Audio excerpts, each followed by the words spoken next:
Chapter 25. And then the barrier fell. "Brace yourselves," the king commanded as the countdown entered its last few seconds. 5, 4... Reyes held his breath, glancing around quickly. The air was thick with tension.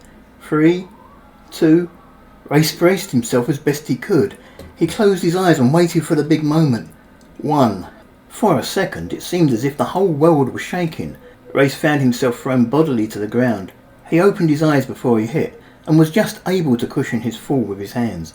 He breathed deeply a couple of times, and tried to get his bearings. By the look of it, almost everyone Reyes could see had suffered a similar tumble. The king and Jenny had fallen, and were climbing back to their feet.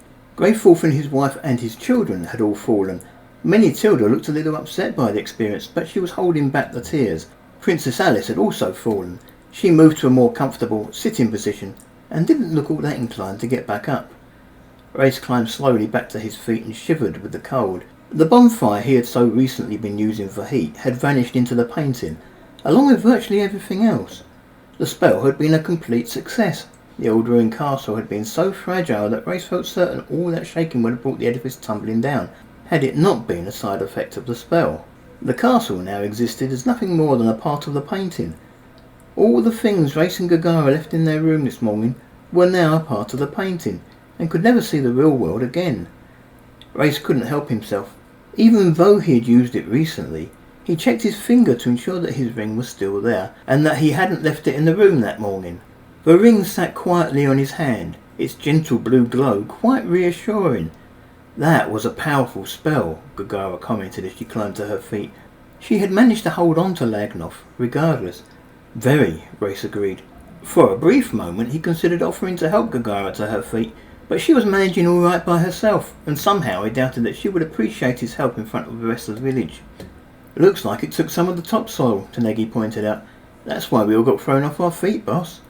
Reyes looked at the ground and nodded. The ground looked just as level now as it had before the spell was cast, but the occasional patch of weeds and grass that had been growing wherever they could had all vanished. Gagara seemed to be taking everything in her stride. "Well, everyone does seem to be dressed." Reyes laughed. "What?" Gagara shot him a curious look. "Is that really the first thing that came to your mind?" Reyes asked. "Pretty much," Gagara commented. "It didn't take long for everyone to get back to their feet. No one had been ready to have the ground literally pulled out from under them, but most took it in good humour. Some of the people did start to grumble, some of the children did begin to cry, and somewhere, way over to the right of where Reyes happened to be standing, someone let out a horrified scream." Reyes ignored the scream, and he ignored the people. He was more interested in what Mangloss was doing. Mangloss was now quite visible. He was standing where the great hall of the castle had been. His feet were square on the remains of the castle foundations. Those foundations wouldn't be needed now that the castle was inside the painting. Nothing could cause those walls to come down except the destruction of the painting itself. The painting was hovering in mid-air. It was being controlled by Mangloss, who could move it wherever he wanted on a whim. Right now Mangloss was leading it over to where the king and queen were standing. He was moving at a slow but steady pace. "Mangloss," the king directed, eagerly waving the mage through. "I hate to worry you, but time is passing." "I know," Mangloss replied calmly. He had reached the edge of the foundations and placed his first step on the exposed undersoil of the encampment.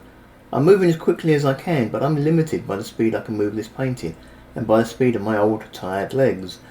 As he watched the scene in front of him, Reyes became aware of a voice somewhere over to his right. Possibly the same voice that had let out the scream. I think she's dead." "Don't push," someone else said. "We don't all want to go in." "Greyfulf," Jenny commented, "be a dear and go and see what this is all about, would you?" Greyfulf turned his head towards his sister for a moment, bowed his head just slightly, and then began to walk across the courtyard towards the commotion. At first it looked as if his small son Kel intended to follow him. Kel had seen where his father was headed and then decided to run after him. Greyfulf turned and greeted Kel and then said, "Go back and stay with your mother. I won't be long."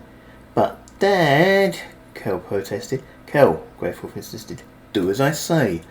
Kel obeyed his father's instructions, but he did so reluctantly, walking slowly back to his mother as if his feet were made of lead. As Greyfulf reached the area in question, Reyes tried to listen in. With all the other noise and commotion in the courtyard, it was hard to hear exactly what had happened. Reyes couldn't be certain, but he thought it had something to do with the well. The courtyard well had always been a deep hole in the ground. It was a good 200 feet deep. but it had always been covered to stop people from accidentally falling in. When the well had been moved into the painting, the protective cover had been moved as well. In order to ensure that the entire well made the journey into the painting, Mangloss had prepared a special totem for it. That totem didn't just move the well, but also its supporting walls. The result was a larger hole in the real world where the well had once stood. A larger hole that, by the sound of it, someone had been unprepared for and had fallen in. There would be nothing Greyforth could do. The woman would be dead. Even if she did survive the drop, they had nothing they could fetch her with. All the rope had probably gone into the painting when the spell was cast, and even though the hole was bigger now than it had been, it was doubtful that the walls would be wide enough for the wings of a harpy. Reyes felt sorry for the woman, and he felt sorry for the family, but he was sure there was nothing anyone could do. Mangloss stopped in front of the king and stood there expectantly. King Goatee shook his head. "Get the peasants into the painting first. Start over there." He pointed towards where Greyforth had gone. "I will enter last." "As your majesty commands," Mangloss commented. "Daffodil," the king commented, "I want you to enter the painting so I know you're safe." Jenny changed the subject quickly. "Our soldiers are doing a good job acting as a rear guard in case they need to buy us some time. Might it not be a good gesture for us to go and join them?" "It can only be good for morale. Let them know that their king is with them," King Goatee commented. "I quite agree. Mangloss, you know what needs to be done." "I do, sire," Mangloss agreed. "Come, Jenny." He glanced round at Maniple. "Duke, would you care to join us?" Then, without waiting for a reply, he looked over at Reyes and added, "Reyes, would you care to accompany me?" "I'd be delighted," Reyes accepted. Anything to break the monotony of just standing here waiting for Mangloss to bring a painting over so they could enter it. "Good," King Goatee said. "I'm not expecting trouble, but it's good to be ready. It might be nice if you bring some of your huntresses along with you, so the men don't think they're in this fight alone." Reyes waved his acknowledgement to the king and then turned his attention to the harpies surrounding him. He had been their chief for about 4 months now, and he still didn't know all their names. Maybe when the war was over, he would try to get to know them better. For now, though, he was looking for one of the older harpies of the village. "Tifreg?" "Chief?" The harpy called Tifreg sounded a little unsure, perhaps even a little worried. Reyes could understand why. After all, why would the village's chief want to address her? Tifreg was well beyond the age of mating. She could still hunt, but most of her skills had been lost over the years. She had served the village in the role of messenger for the last 2 years, and by doing so she had avoided being considered an unnecessary drain on the village's resources and been given an early retirement. "I'm taking the huntresses to help defend the place while everyone is moved safely into the painting. I want you to take charge of those who are left. Nothing special, just get everyone into the painting safe and sound." "I understand," Tifreg replied. "No petty vendettas," Reyes instructed her. "I don't want to hear that you took advantage of the situation."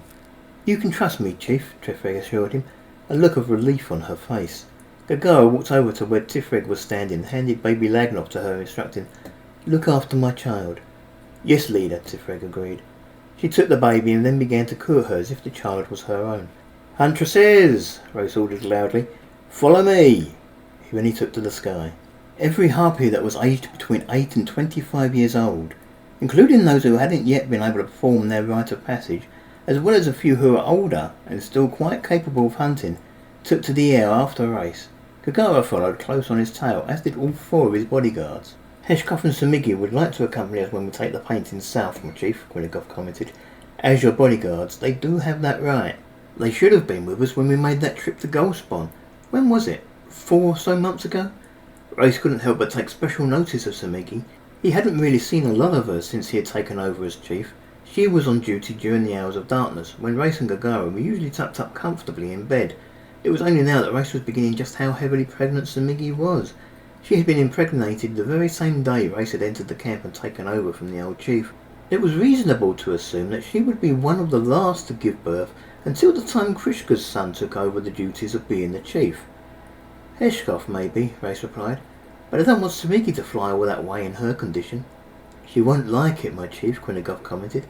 "I'm thinking of her child," Reyes told her. "She's good for another 2 weeks at least, my chief," Quilligoff pointed out. "She won't be happy if you make her sit out the big battle." "I'll think about it," Reyes commented. He flew across the heads of the gathered peasants, making a beeline for the king and queen. Once he had reached them, he hovered in the air over their heads, trying to keep himself to their walking pace. or try to find a space next to them for him to land. Queen Jenny looked up and waved to him, calling, "You go on ahead, we'll catch you up." Reyes waved back to his sister and then flew on towards the back of the large crowd of peasants. Several of the peasants looked up as the harpies flew overhead, and though he couldn't be certain, Reyes thought he heard some of them cheering. At the back of the crowd of peasants was row after row of soldiers.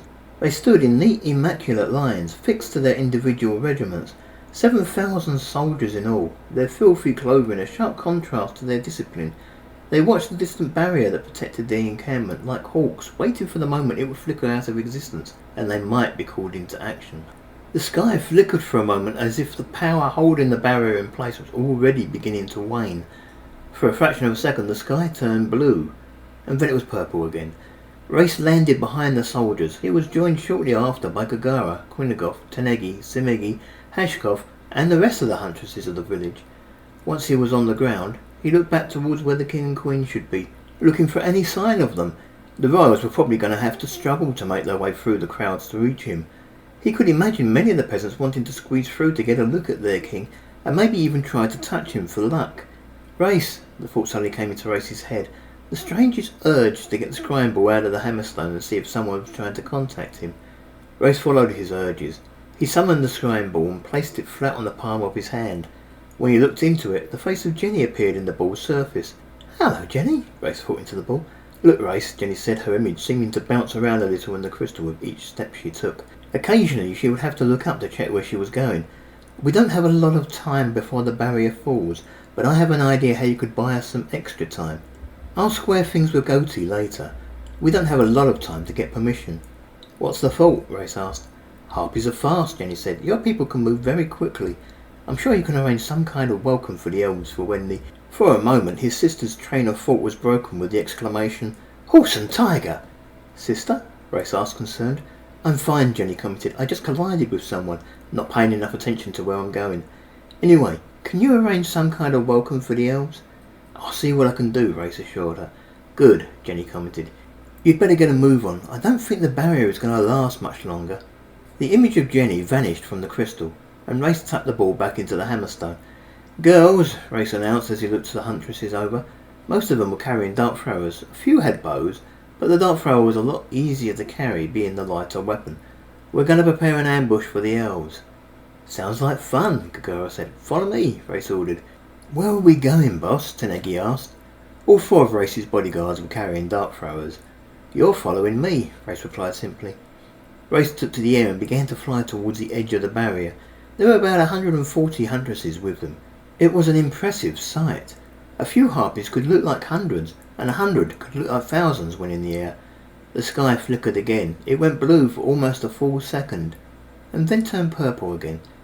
From up here it was clear just how much of the encampment had been taken into the painting, and what hadn't. As Mangloss had explained, the very best place for the painting to have been located would have been in the very centre of the courtyard. Thanks to the weather, Mangloss had been forced to move the painting into the Great Hall of the ruined castle some 50 feet from its optimum location. As a result, there were a few buildings at the very edge of the encampment that had been left behind when the spell was cast. One big advantage of the barrier, other than keeping unwanted enemies out, was that although those outside couldn't see in, anyone inside could see what was happening immediately outside the barrier. Reyes knew where those mages were trying to get in. Elves could be predictable at times. The makeup of any army might be different than the makeup of a neighbouring army, but there were certain things that could always be counted upon. They would have one regiment of the Hope, assuming any were left this late in the invasion, and because Inquisitors were at such a premium, there would only be the one regiment of them, regardless of how important the Emperor's men thought any target might be. Furthermore, the Inquisitors would stick together as a regiment. It might make sense to spread out more in order to look for weak spots in the barrier, but the Inquisitors wouldn't do that. They would prefer to consolidate their power and try to smash through with brute force. This made Reyes' task much easier. Reyes landed 50 feet short of the barrier. There were about 20 mages standing in a row just beyond the barrier, each of them pouring energy into the wall and causing the whole thing to flicker purple. Reyes had no illusions about his abilities. He knew that even the weakest drakeman among those mages knew a lot more about magic than he did. Behind those 20 stood their bodyguards, 40 huge men with shields, easily as large as themselves. Normally it was their job to form a shield wall to protect their walls from the enemy. Right now, though, they had to stand and wait behind the mages, if the mages were to work on bringing down the barrier. Form a line, Reyes ordered his huntresses, as those who had followed him came in to land. Quick, quick, we don't have much time. The harpies quickly arranged themselves into a rough line facing towards the mages. Reyes summoned his own bow from the hammerstone ring and prepared an arrow. He studied the mages, looking not so much at their red cloaks, but at the insignias marking their rank.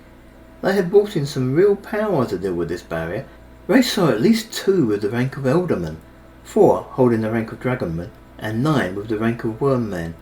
If they could take out all these mages, they would be putting a serious dent into the magic casting ability of the enemy. Get ready to fire, Reyes ordered. Everyone choose a target. Go for the mages, ignore the bodyguards. Check with your nearest sisters who they're going for, and try to aim for someone else. There was a little bit of chatting between the harpies as they selected which targets they should go for. The sky flickered blue again for a moment and then went purple. More than one harpy thought that meant the barrier was down, and took the opportunity to fire. Their arrows hit the barrier and fell harmlessly to the ground. No harm done, Reyes ordered. They can't see or hear us yet. Reload quickly and wait for the order to fire. He picked out one of the 2 eldermen for himself. Reyes could hear his pulse beating in his ear. He held his breath in order to steady his bow while he waited for the barrier to come down.